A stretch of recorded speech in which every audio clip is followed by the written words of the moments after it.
I was so excited about what I was doing at CENEGENICS, what we were doing. I decided to put it on hold. And I said, you know what? I'm just going to stick around here for a little bit longer. I can always go back in and just see what can happen. And fast forward 28 years later, here I am. I ended up not going back to nursing school.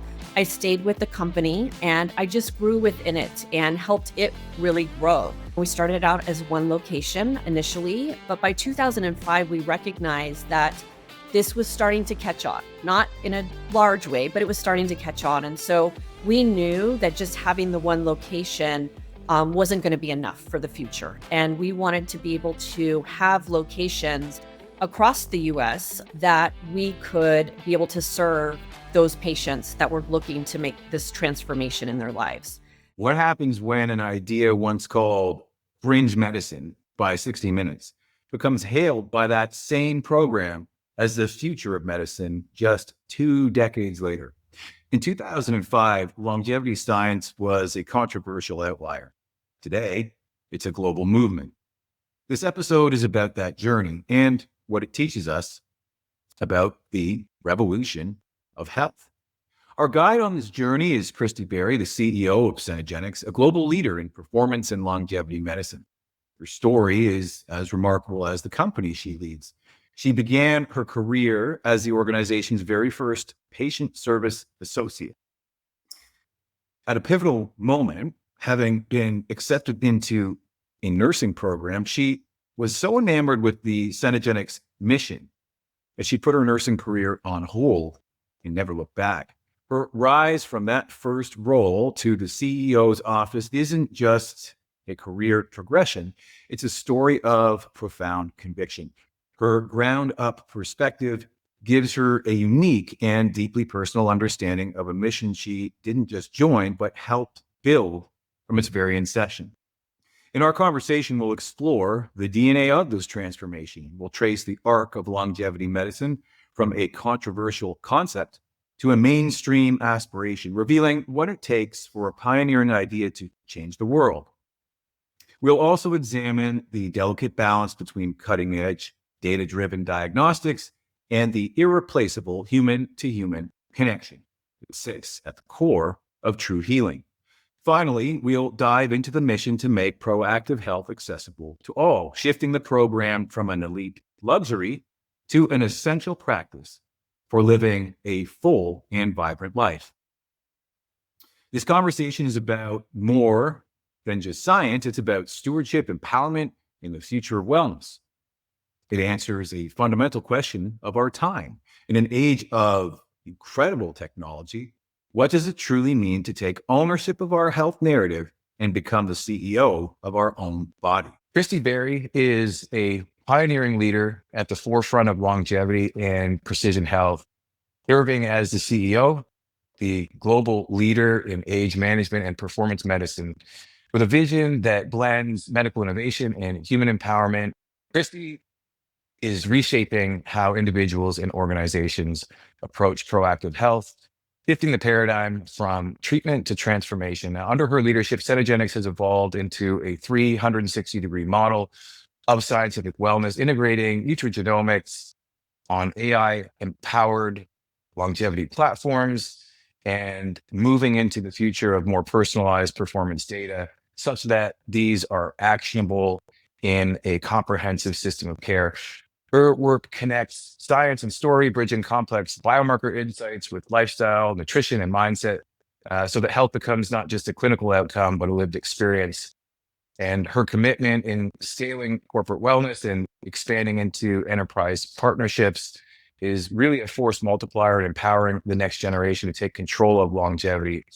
And Kristy really embodies this show's mission, the DNA of Things mission, that is to illuminate how innovation, biology, and human narrative intertwine to shape a more conscious and connected future. So, Kristy Berry, with that long-winded introduction, let me just say thank you for joining me today on the DNA of Things.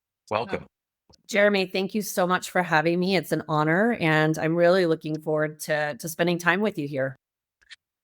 We've been chatting for a couple of years now. We have some mutual friends in the space, and longevity really has become this I think we're beyond buzzword. It's really kind of, back to the frontier, now, and is, highly popularized in, certain high performance social circles. So, maybe that's the high performing executives, certainly athletes. This has always been important to them, performance longevity. That is to say, think of the Tom Brady's as an example. And, it's this really exciting moment where, science meets wellness. And, this is actually something that we can now start to measure. That is, not just longevity, how long we live, but health span, the number of healthy years that we have. But, we were just talking at the beginning of the call, Peter Attia was on, 60 Minutes, I think just last Sunday, but I think we were saying or discussing just before this call, 20 or 30 years ago, I think CENEGENICS was on 60 Minutes, and it was a different dialogue then versus now. So I'd love to hear your story of, entering in to CENEGENICS, because, you've really, from my understanding, entered at the very beginning, and, say modest beginnings, and you've really grown within the company and shaped it from the inside out. So I'd really love to know how you came to know CENEGENICS in the first instance, what that journey has been like internally, and then how you've seen, kind of the outside world start to be ready for this thing you guys were pioneering decades ago. Yeah, absolutely. I have to say, my journey has been an incredible one, and really being able to be part of Cenegenics from almost its inception is really special, quite frankly. Mhm, mhm, We've been around since 1997, so almost 3 decades. mhm, And when we first started out, this was something that was completely new in the space in the medical field. And the concept of, longevity medicine, or at the time, people were calling it anti-aging, it was fringe. And kind of mhm, speaking to the 60 Minutes comment, you're right. We were featured on 60 Minutes back in 2005, so 20 years ago. And when they did a feature on us, they were very much skeptics, and really called us that fringe medicine. Like, what's going on? What are you guys doing? What does this really mean?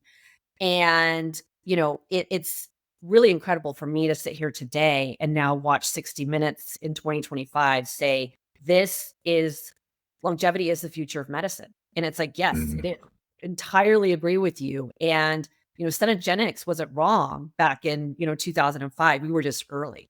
mhm, For my own personal journey, I joined the company in 99. So again, almost since its inception.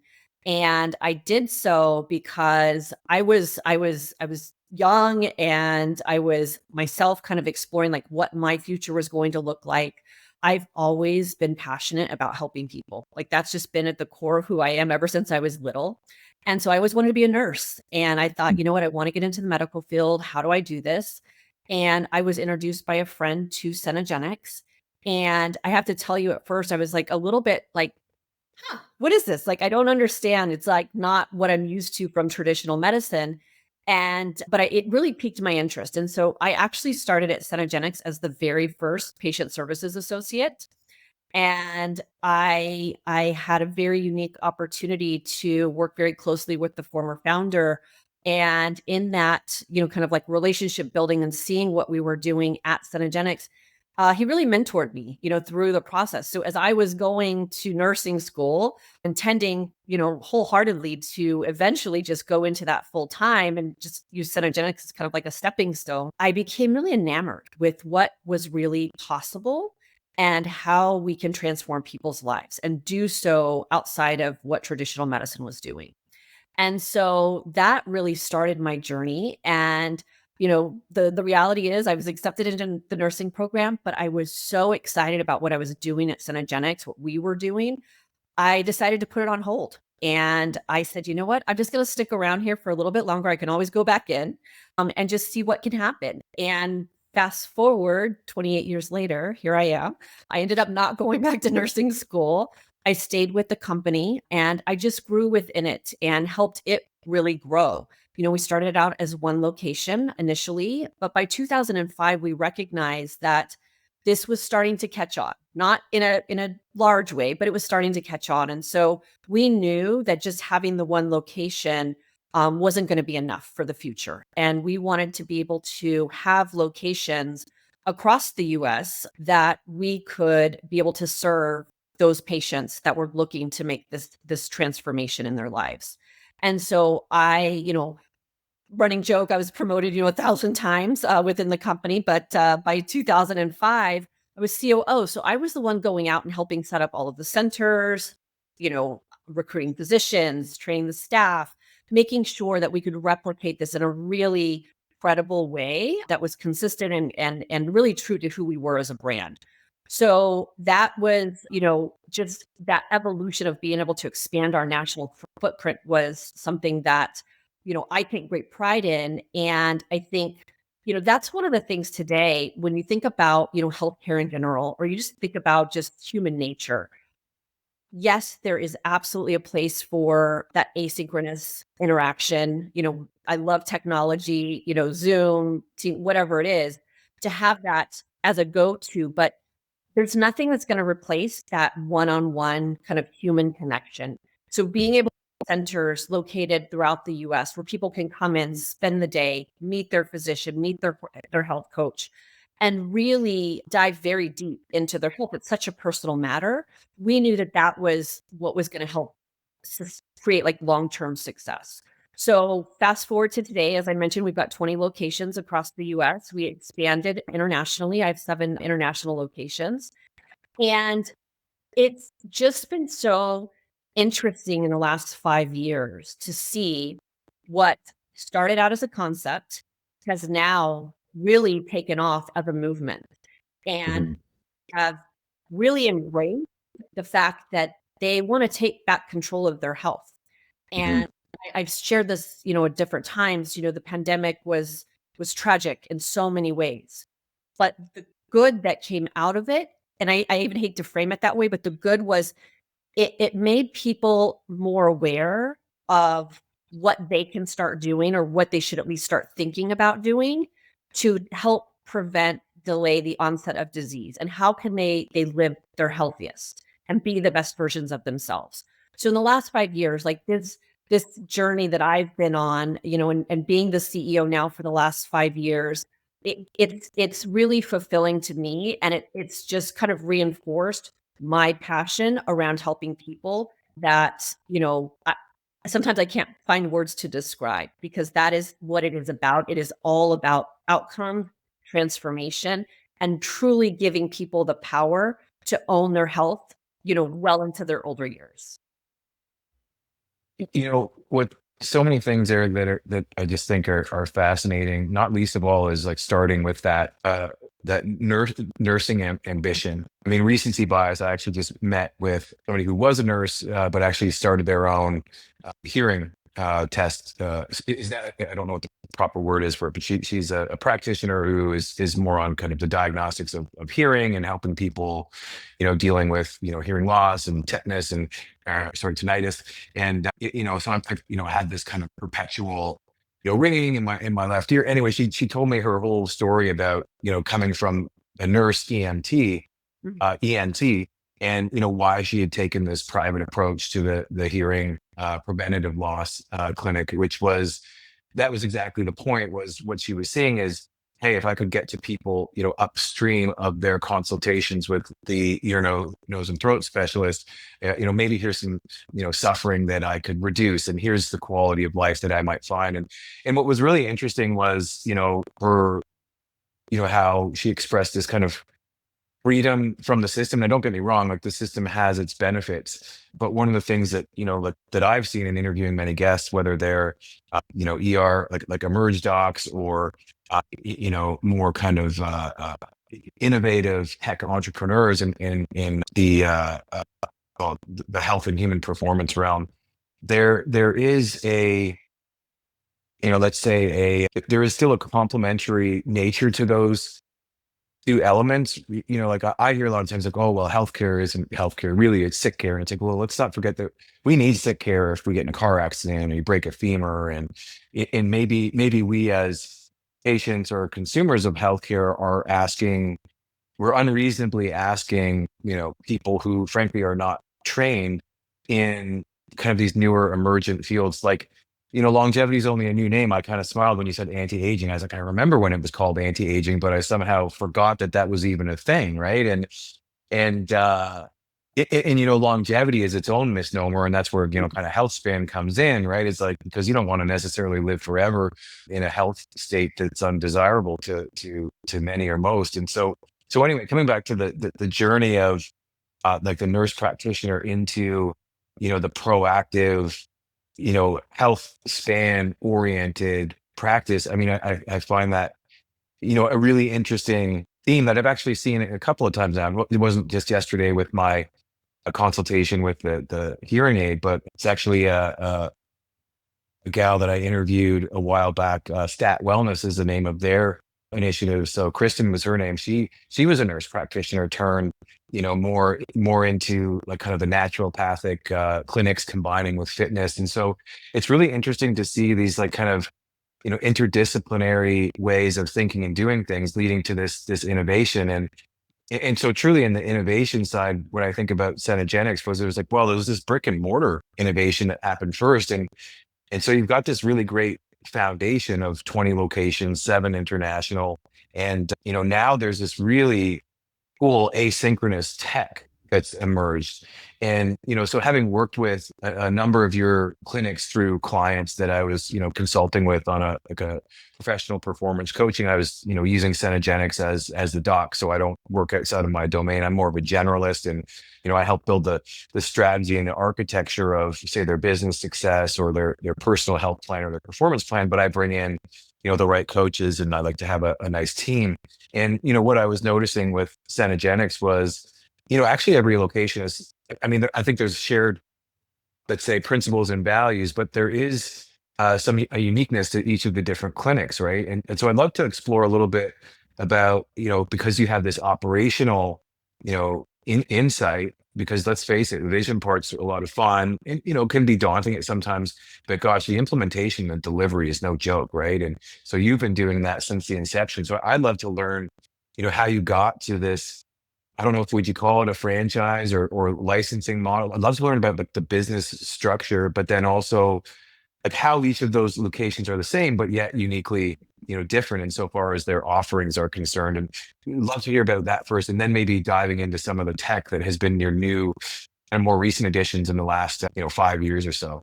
Yeah, absolutely. So I think, from our perspective, at the end of the day, we are very much focused on being, clinically evidence-based in everything that we do. So we're not doing some new type of quote unquote medicine. It is very much rooted in the science behind being proactive and being preventive. So everything that we do, and especially when we thought about like expanding our footprint, it was to ensure that there's that clinical consistency across the board.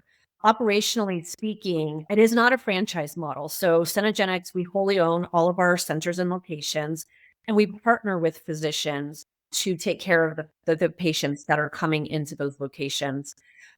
The reason for that is we want to do from what we want to do is we want people to be able to come into the location, have the same experience wherever they are, because we know what is core and necessary to be able to evaluate somebody in a very comprehensive, holistic way. So when we think about our biomarkers, our biometrics, all of our diagnostic testing, that needs to be consistent across the board, because we need all of that information to be able to properly evaluate, what interventions might be necessary or what indicators might be, create somebody to be predisposed for something into the future. So all of that's consistent. But when we think about operationally, we wanted to do what we do best from the CENEGENICS standpoint, which is business, run the business, take care of the day-to-day, manage the P&L, find the best staff, make sure they're trained, create access to all of the best-in-class service offerings. So whether that's working with different vendors from compounding pharmacies to labs and so forth, we wanted to create a seamless experience so that our physicians can then do what they do best, and that's take care of patients. So instead of having to worry about the headaches of managing the business and budgeting and, identifying like where can they get the best volume pricing for X, Y, and Z, let us take care of all that. And you just come in and you provide superior patient care. And those two things blended together equal success. So we have built like one of the most incredible infrastructures that allows us and our physicians to deliver operational and clinical excellence to our members on a consistent, long-term basis, because our goal is really about partnering with people. And this is not you come in, do it once or, sign up for a month or a year and then you're done. This is a lifestyle change. And this is something that we want to help you change your habits so that as you age well into your older years, you've got a partner there. You've got a dedicated team. You know your physician. They know you. Your performance health coach knows everything about you, whether it's your milestones, your anniversaries, your grandchildren. There's a personal connection so that we can really help you navigate the changes that are going to occur as you age, because it's just inevitable, but to be there to provide that support and solutions that can help you optimize as you age versus having to just settle for what I think otherwise, people do saying, well, I'm just getting older. So yes, I'm going to feel tired, or this isn't going to work anymore. I'm going to be frail. It doesn't have to be that way. So when we thought about this national expansion and when we thought about our structure, it was really well calculated in the sense of, let's bring the two things that are, they do really well together and bring them together and make this synergy that is just an experience unlike any other out there.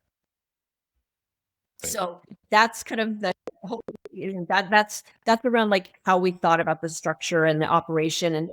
And to your point, each location, you're right, it has a little bit of a different flair to it, right? I mean, you go to any city and it has its own unique mark.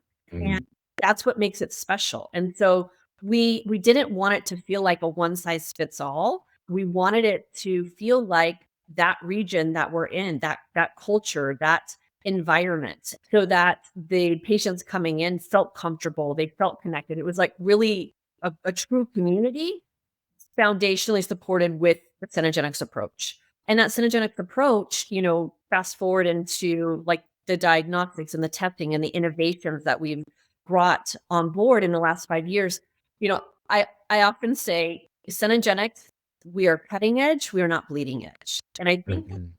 really important differentiator, because especially in the last 5 years, there's been so many new people coming to market, and it's really easy to get distracted with the new stuff, the shiny stuff, as I like to call it, right? But at the end of the day, we have to ask ourselves, how is that test or that diagnostic going to impact our patients' outcomes? How is Mhm. it integrated? And is there a place for it long term? Now, obviously, we need to innovate. And so with innovation comes you've got to test things, you've got to try things. You do have to be part of an evolution of learning how, different databases of tests that, maybe are new to market, like telomere testing. All these we introduced telomere testing.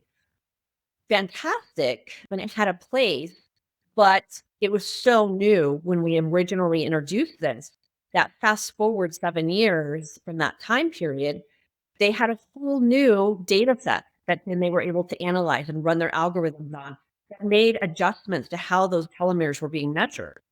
And what it and for our existing patients that had been tested, it adjusted their telomere age. And having to go back and re-explain why now your telomeres are older, or maybe, which is more than the negative of that, right? Why? Why is it that I was younger for the last 5 years, but now I'm older all of a sudden? So that comes with, I think you have to be really, really careful and cognizant on how you approach new technologies and new tests to make sure that they're really vetted. So again, we've obviously introduced our nutrigenomics testing. We have 3D musculoskeletal scans. We have brain EEG, cognitive testing. But at the end of the day, what is most important is, how are we looking at those in comparison to everything else? It's not just Mhm.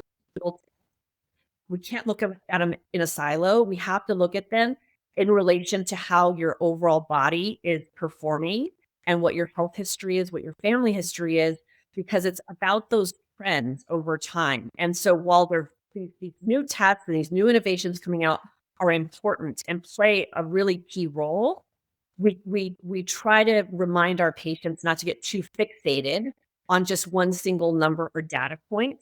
It's about a trend over time and how are we bringing this all together. And so our physicians, having been through the experience that they have just as physicians, the training that they get, and what we're doing, being able to have the experts really always looking at the data, looking at the science, talking to each other, understanding, like if you think about all the data that we collect on our patients, and we've seen over 50,000 patients at CENEGENICS, using that information to really help us identify where we should be thinking about new areas or new indications or even adjustments to like optimal life ranges, right?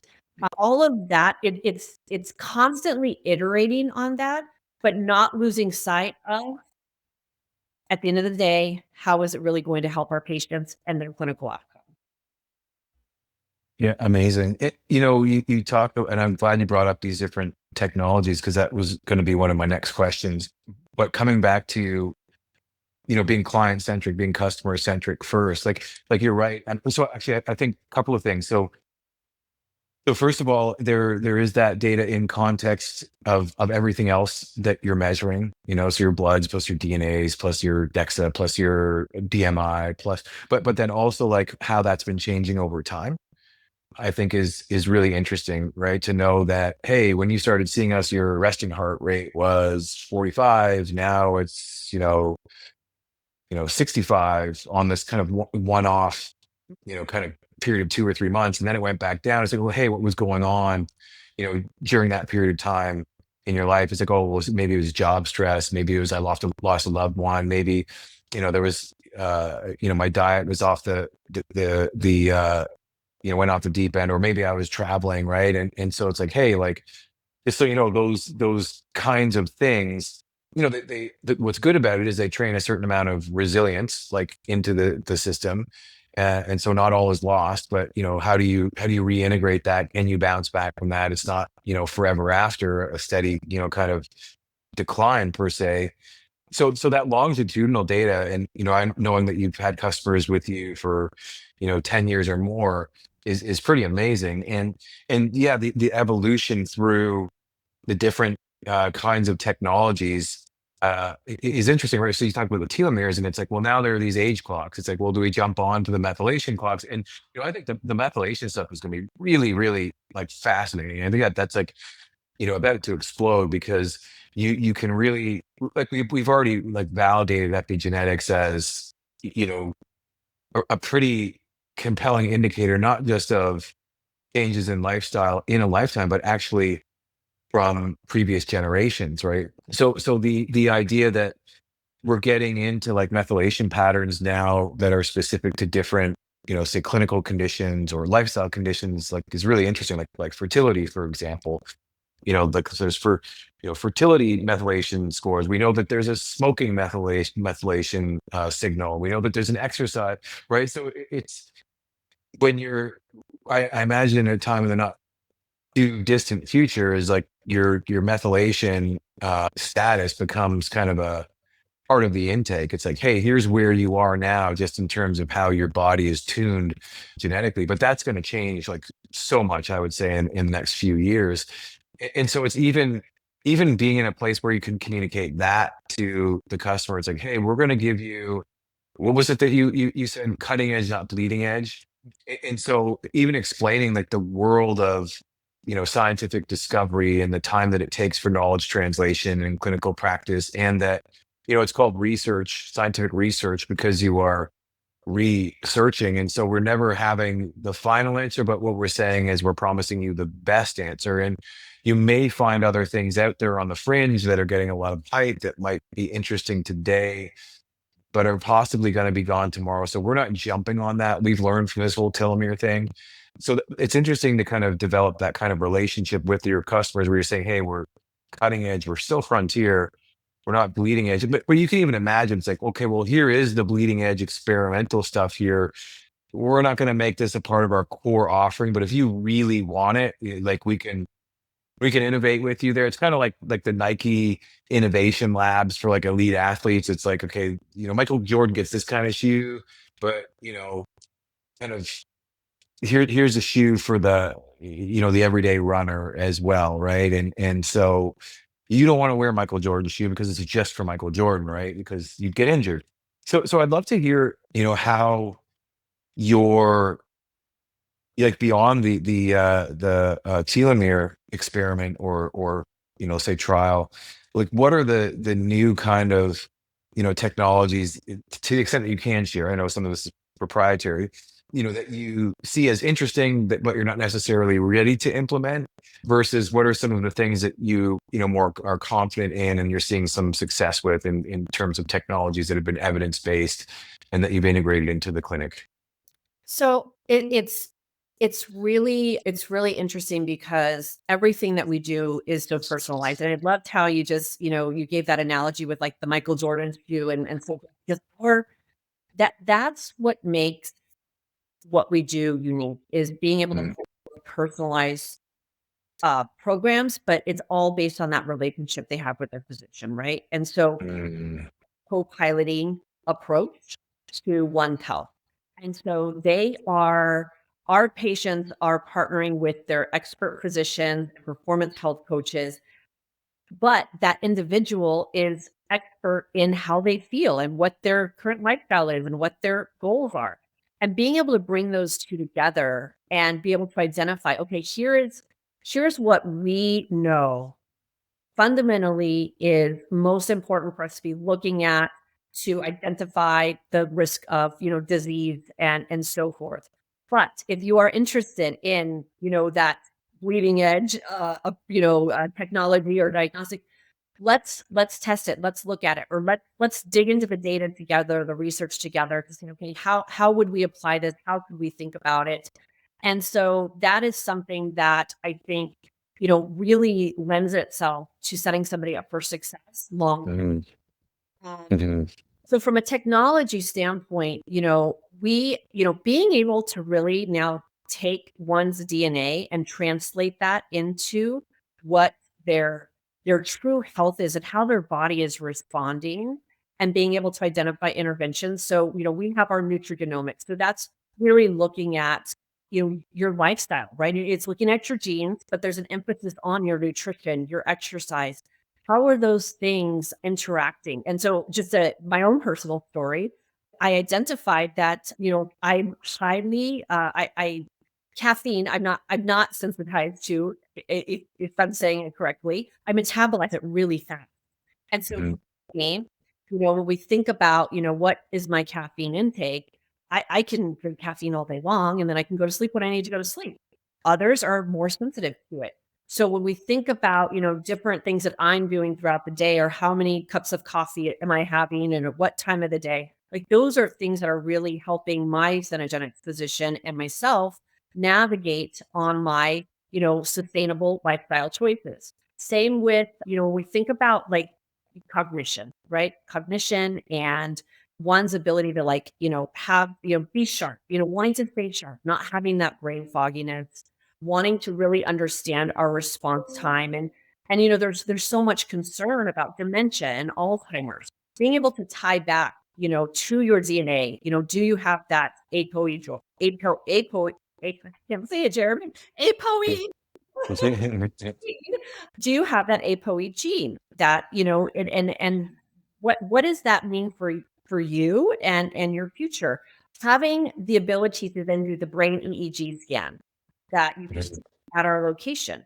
That is something that is going to allow us to track how your body is responding to the lifestyle choices, to the interventions that we put you on over a period of time. So we can see is what we're doing improving your ability to delay the onset of potential, cognition issues into the future? Is your reaction speed, especially for, we work with so many different high performers. Everybody just got to stay at peak performance.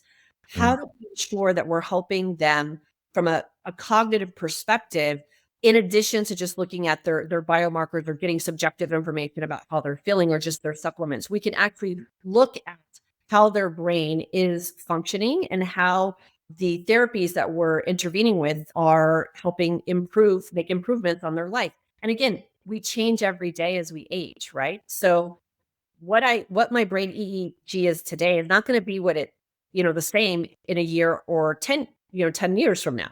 The intention is that we're continuously optimizing and Mhm.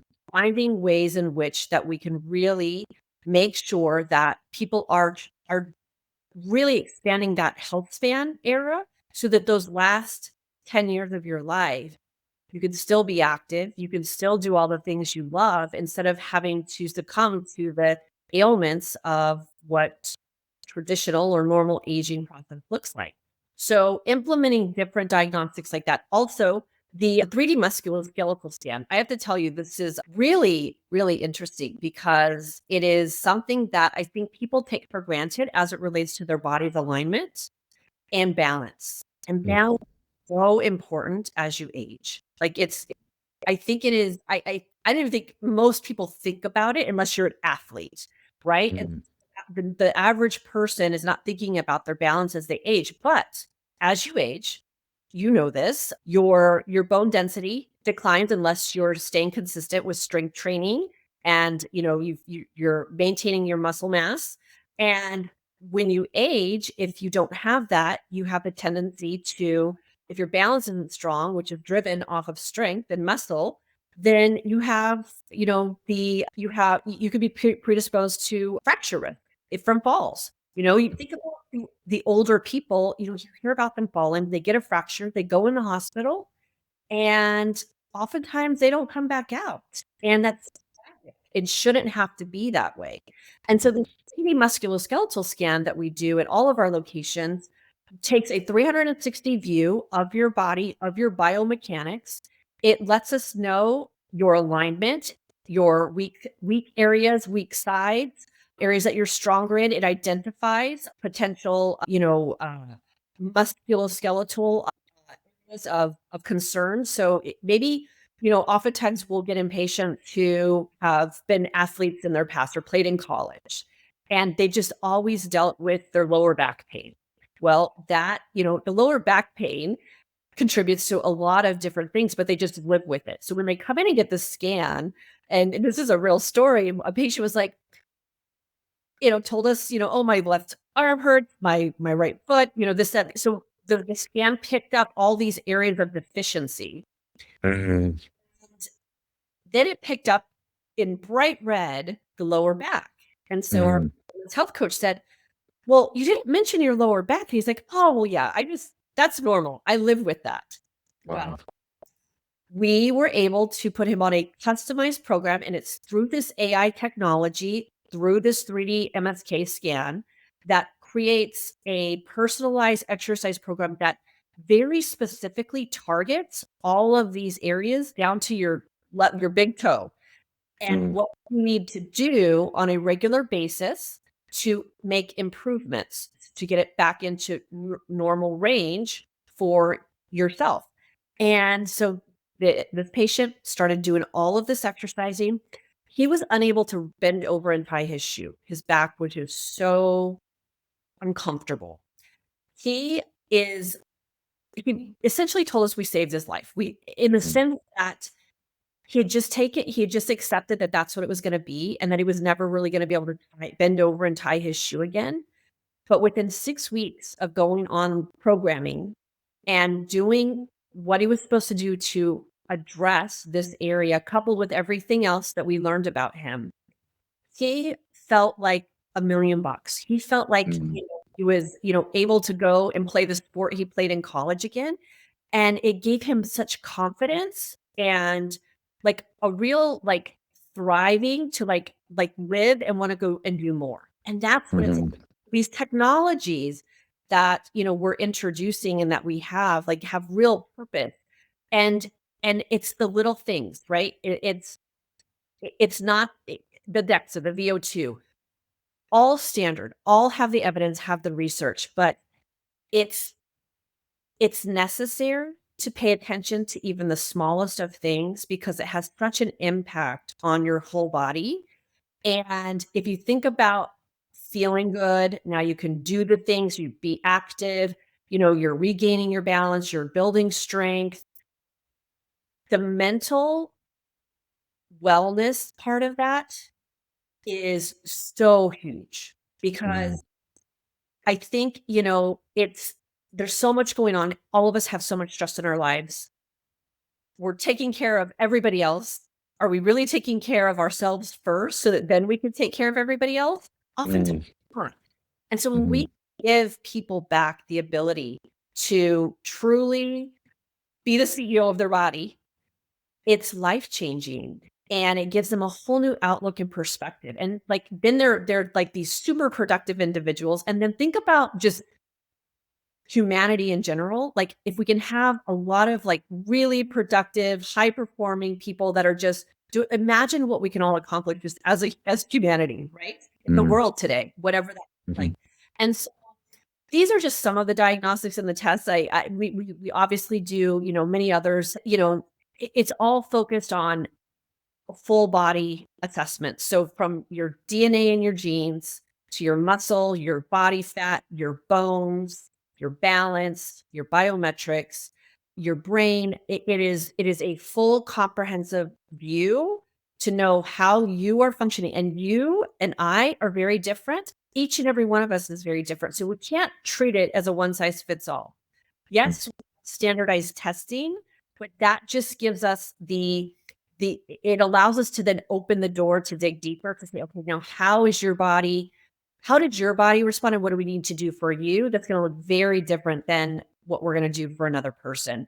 And I think that too is something that, everybody wants a magic pill. Just give me a pill. And I wish it were that easy, but it's not. And that's about sustaining habit and lifestyle for decades to come. Well, you say, everybody wants a magic pill, and actually they don't, because I mean, maybe in some instances you do, and there's a problem that you don't want to deal with if you don't have to. But we know that as a humanity, like we are, we become, through our experiences, transformed, right? And so part of it is, kind of struggling with the problem. That's true of any of your practitioners who's gone through medical school. There's no magic pill for medical school, right?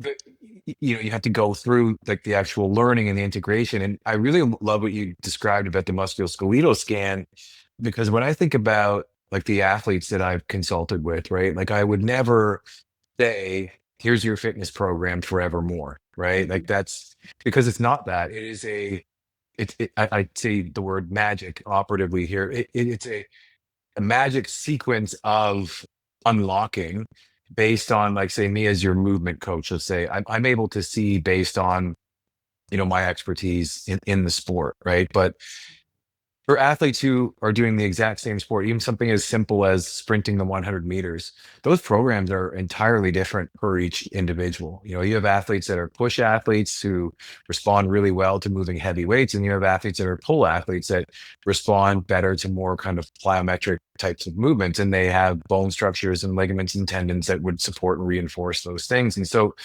you wouldn't want to force all runners to run in the same way. And the way that you've described this kind of, it's not magic unlocking. It's certainly informed, where you can actually look at, especially if a lot of your clients who are coming to you as former athletes have, they have some kind of restriction because of scar tissue from a previous injury, for example. And it's like, okay, well, understanding that, how that tissue density, is great for the compensation, let's say, but you're not going to move necessarily like you would when you were 10, nor do you want to, because you're more pliable then, and you're more, your body's more forgiving because you're learning, but now you've learned, and so you can be much more effective. But some things I think we have to unlearn, like the idea that here is what a good workout, well, here's what a good fitness program looks like. It's like, well, actually, it's like you may have this bizarre combination of exercises that nobody else does because your body requires it. And I'll give you an example of the professional athlete that I worked with who smashed his knee into a million pieces because he got into an accident. And, we worked together to reform that and him.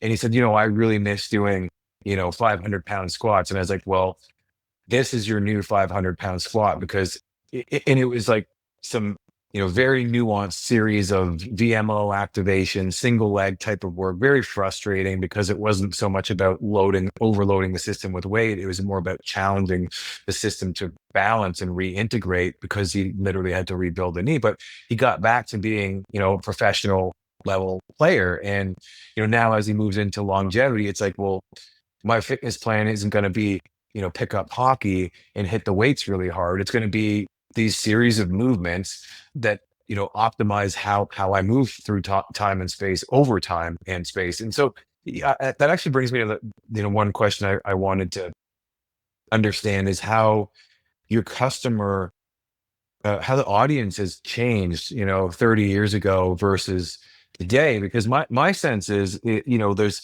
while there's a lot of this kind of futurist type stuff, and kind of outlive, and we could live to 300, and there's a lot of people who are entering into this space at you know 40, 50, 60 plus. Is like, there's an argument to be starting this when you're 20. There's an argument for this to be is something that parents know about, because a lot of these things, I think, are behavioral changes. And so how are we talking about longevity habits and practices in the home? And so again, given that you've been in this space for 3 decades, I wonder how your outlook on who the ideal customer is, and how how you've actually seen that change in light of this kind of boom in technology. And certainly COVID was a punctuated event, but certainly there was things moving before all that.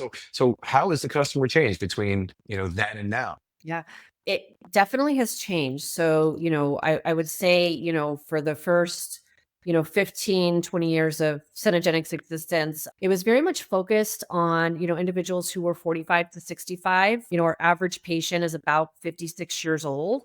And what we've seen happen with all the awareness and with these shifts and changes in the space is that younger and younger individuals are coming to us. Now, mind you, I've got patients who are in their 90s, and I actually have a patient who's 101, which is super exciting. Wow. She loves her life and she is thriving, but she's 101. But we're seeing that awareness, right, at the younger ages, because people they want different. They don't want to experience, I believe, what they have seen their parents, their grandparents go through.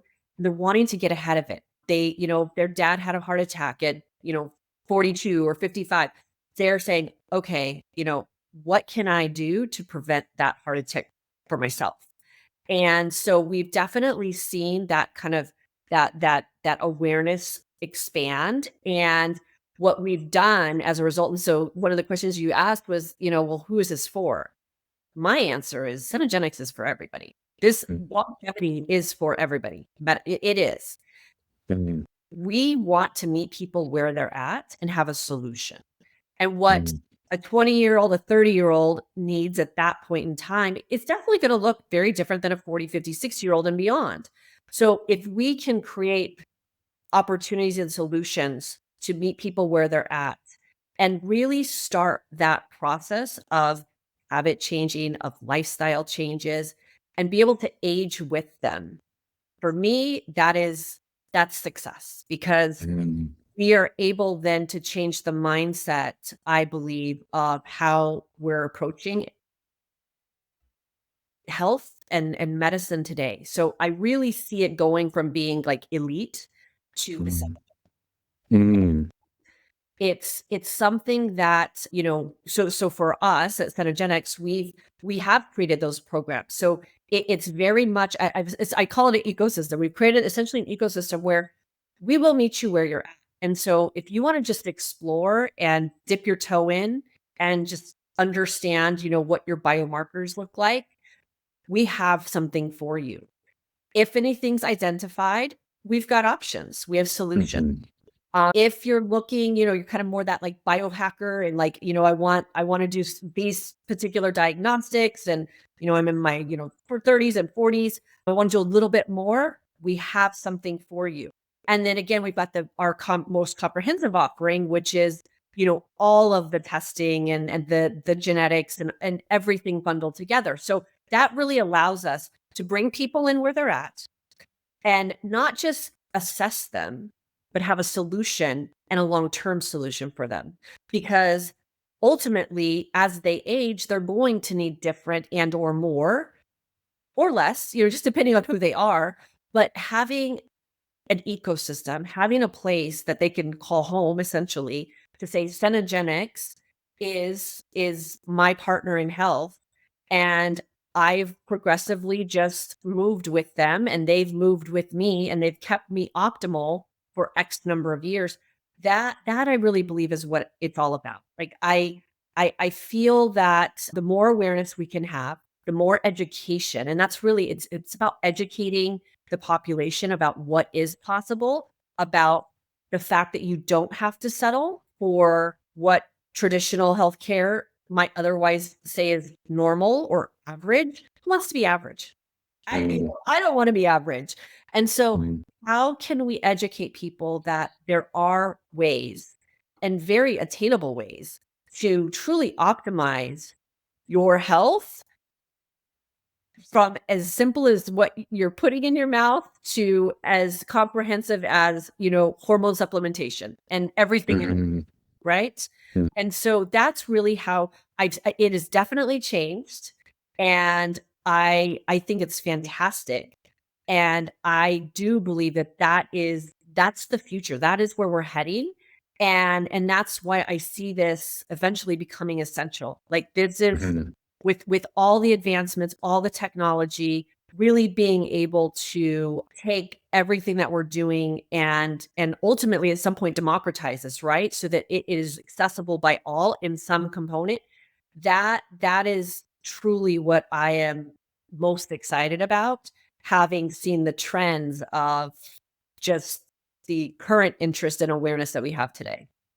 Wow. I mentioned to you at the beginning of our conversation that I was going to ask you 3 questions, and I think we've answered 2 of them, but I want to just play them back to you because I'll say them to you, and then you can confirm or deny my suspicion of what the answers were, and then answer the third. So first is, if this was your last podcast, what would be the message be that we needed to convey? Who needs to hear it most? And then the third question is who would you nominate as my next guest? So what I heard here is, you say, hey, this is no longer for elite, this is for essential, and we're educating the world that's true. And so I would say that this is for everyone. I mean, that's what I heard. But I mean, would you agree with that? Is because don't let me put words in your mouth, but I just wanted to play that back because it certainly moved me enough to repeat it. But yeah, so what is that message that you would convey, and who needs to hear it? And then who's my nomination? Who would you nominate? So the message I would convey is as simple as could be. Do what your mom told you to do. Go outside, eat your vegetables, be Yeah. kind, and don't stay up too late. No, but in all seriousness, seriously though, but it is as simple as that. But seriously, I want everybody to know that they have a choice. And you did describe it well, so I do want to acknowledge you heard me correctly, and it's for everybody, and Mhm. and I want though people to know they have a choice. They have Mhm. a choice today to take back control of their health and really drive what their future looks like. I think that your health is the greatest asset that you can invest in. Start investing now. It is not too late. It is never Mhm. too late. It is so valuable, and health is wealth. And so just know that you have a choice, and that you can make a difference no matter what stage of life you're in. Who it's for, it is for everybody. And importantly, if if you are somebody who, whether it's you yourself or you're taking care of other people, I want I want you to know that you do need to take care of yourself first, to then be able to really give the best version of who you are to all those you are leading, whether it's professionally or loving personally. This is for everybody, and that individual out there who feels like, well, no, I just, this is just what it is. I'm just aging. I just have to accept it. Mm, You do not. You do not. mm, There are mm, solutions and options personalized for you. Who would I love to recommend? Dr. Steve Horvath. mm. Do you know Dr. Horvath? I know him by reputation. I've interviewed one of his understudies, Rogoff, Dr. Rogoff. Well, I tell you what, he is such a fun and interesting guy. His research and development of epigenetic clocks and biological age predictions through DNA Mhm, methylation, mhm. I truly think puts him at the intersection of the genomics, the aging biology, longevity diagnostics. So, with your background in academics and all that you know, and this podcast, I just think that it would be like core to what you're about and the message you're trying to get out and spread. Amazing. Well, thank you so much. We will definitely extend him the invitation. Kristy, I really appreciate the time today. I have 10,000 more questions, and so I'm going to have to circle back for round two at some point. But it has been just so great to get an insider's view as to like where this company, how it started, what it was, and what it's becoming, and your vision for the future. I mean, it's amazing to know that you've been there for as long as you have, and it sounds like you just got there yesterday in terms of your enthusiasm, and that is just, I mean, I think that's the best advertising anybody could ever imagine. So thank you for sharing that today, and truly thank you for being my guest today. Thank you, Jeremy, so much for having me. It was, like I said at the beginning, this is an absolute honor. And I've really enjoyed sharing the CENEGENICS story with you. At the heart of our discussion was Kristy Berry's powerful and deeply human-centered philosophy. She reminds us that beneath all the data, diagnostics, and technology, the power to transform our health narrative has always been within our grasp. Her core message is a call to action for us all. Your health is the greatest asset you can invest in. You have a choice today to take back control and drive what your future looks like, and it's never too late. This conversation was filled with incredible insights, and here are three that stand out, at least to me. From early to essential, the story of CENEGENICS is a masterclass in vision. It shows that pioneering ideas once considered fringe can become the future of medicine when they are grounded in evidence, long-term vision, and an unwavering commitment to patient outcomes.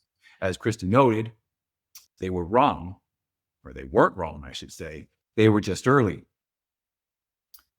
Number two, cutting edge is where it's at, not bleeding edge. So CENEGENICS embraces a philosophy of adopting new technology thoughtfully. Kristy shared a powerful example of why.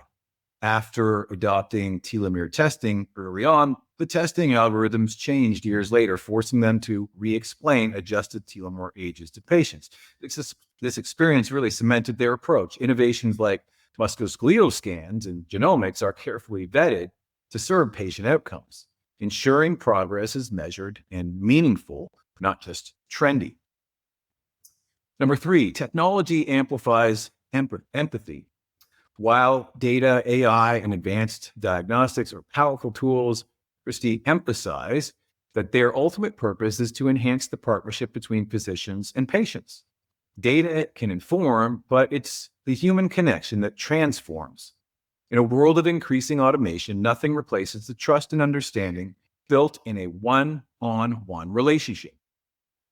All right, so what can we do next? So based on Kristy's advice for starting this journey, well, it's really beautifully simple. Number one, first start with the fundamentals. As she put it, do what your mom told you to do. Go outside, eat your vegetables, be kind, and don't stay up too late. And do all that before diving into complex protocols. Master the small, consistent habits and build a foundation for lifelong health. Second, to learn more about Kristy's work and the comprehensive approach to longevity medicine, you can explore her organization, CENEGENICS. Finally, closing thought here for the day. Kristy's journey reminds us that the most powerful innovations are not just technological, but they're human. And the quest for a longer life is truly a quest for a deeper one, a life lived with more awareness, connection, and intention. Perfect reflection on our mission here at the DNA of Things to uncover the stories where science and humanity converge to help us all live fuller, more conscious life.